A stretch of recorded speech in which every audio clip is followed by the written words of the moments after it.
Hi everyone, welcome to RiskSupport. This is an app I've made to help organizations put together risk assessments. I'm going to do a quick run through on how to create your first risk assessment, but before we do that, I'm just going to do a quick little thing explaining how this fits together.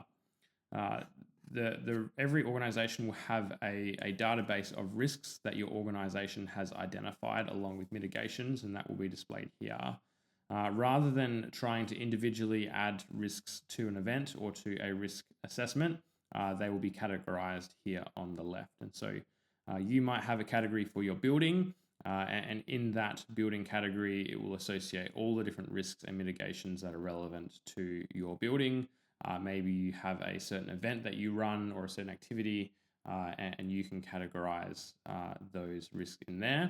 And then when you create your event, you will select the categories that are relevant, and then you can create your risk assessment from there. And so I'm going to start by working left to right. And so I'm going to start with categories. We'll create a new category. And we're going to just call this one building.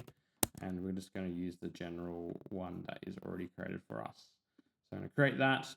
You'll notice there's three things that will be inside these categories. So once again, these are our kind of basic building blocks for an event. We have risks, which we'll look at in a second. We have notes. And so you might have a particular induction or emergency response plan, or a how to turn on the stove, or whatever it is in this that you want to make sure is in your risk assessment. And then finally, you can have some contacts. And so if there are people that you need to call whenever you have an event in your building, you could put this contact here. If you are running a certain event that has a person that is responsible for that event, you can add their contact details in here so it can be included in the assessment.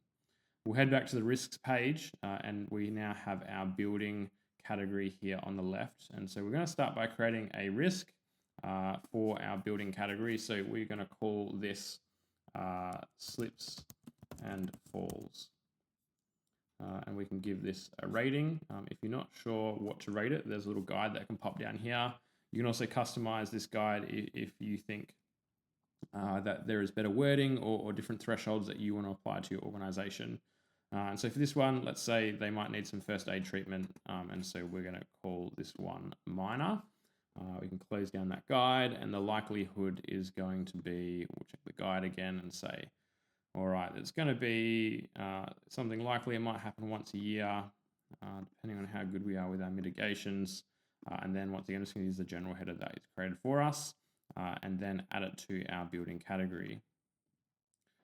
We have our slips and falls. We can edit things here if we wanted to adjust anything. And so if, let's say, if something was slightly different, we can edit that quite quickly in our main database. We could add another risk as well. And so let's add another risk. It might be, let's say, break-in.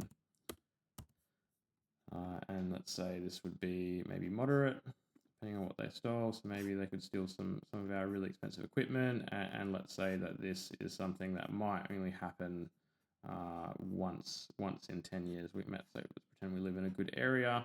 And so we'll give it unlikely as our general header again, add it to building. And we now have our two risks. We can go into these risks and add mitigations. And so for our slips and falls, we might say clean floor is one of our mitigations. Maybe mop up spills, or even wear shoes might be some of our mitigations to make sure that slips and falls don't happen. And so when we come back to our slips and falls risk, we have some mitigations that are now here. Our break-ins, we can add in something there. So we're going to say lock the door, and then we have maybe just the one we'll do for now. So here we have our kind of risk matrix, and this is our risk category. We can create more categories and we can create more risks, but for the sake of today, just so we can create our first risk assessment, we're going to go into our events tab. If we go to new event, we're going to create a new event. We're going to call this one our Sunday church gathering. Let's say we're a church and we want to do a risk assessment for our Sunday church gathering. It's a recurring program, and we're going to do it for roughly 1 year. And so we will do this from the 11th of the 4th 37. So a 12-month risk assessment.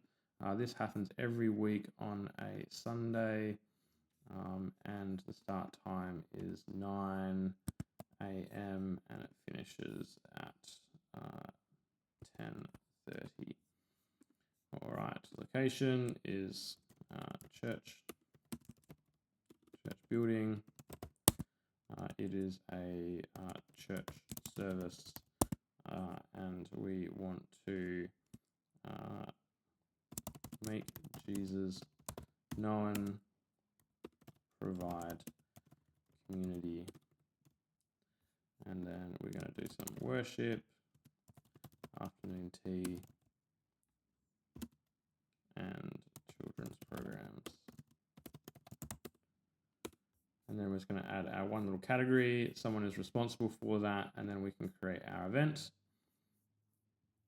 And here we have our event. It has all the information about how our event works, and we have a nice little risk assessment button here, and that will create a new risk assessment, which we can download. And then we have a risk management plan. Make sure that we get it signed off. We have our program details of what we've added in. We have our consequences and our likelihood all kind of laid out quite neatly. And there we have our risks. There's also a QR code at the end that we can use for our incident reports. And there's also some separate printouts for that. So already we have our first risk assessment all put together, and then we can start adding some new risks.